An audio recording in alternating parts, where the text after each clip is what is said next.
కేవలం 7,999 up to 10 kgs వరకు బరువు తగ్గి అధిక బరువు నుంచి వచ్చే ప్రధాన సమస్యలను దూరం చేసుకోండి.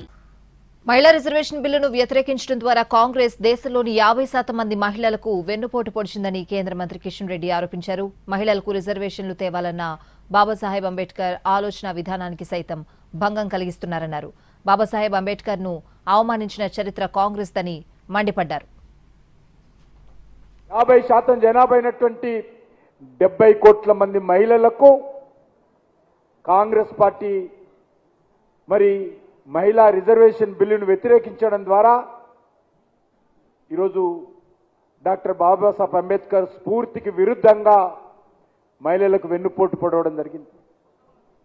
డాక్టర్ బాబాసాహెబ్ అంబేద్కర్ రాజ్యాంగం రాస్తున్నప్పుడే షెడ్యూల్ ట్రైబు షెడ్యూల్ క్యాస్ట్తో పాటు మహిళలకు కూడా రిజర్వేషన్ ఇవ్వాలనేటువంటి ఆలోచన వారు ముందు పెట్టడం జరిగింది.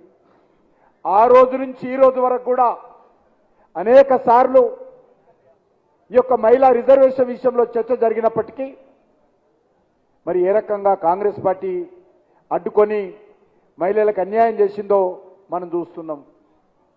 అదే కాదు, ఈరోజు సీట్ల పెంపు ద్వారా మరి షెడ్యూల్ క్యాస్ట్కు షెడ్యూల్ ట్రైబ్కు చాలా పెద్ద ఎత్తున మరి ఎంపీ సీట్లు కానీ ఎమ్మెల్యే సీట్లు కానీ వచ్చే అవకాశం ఉండేది.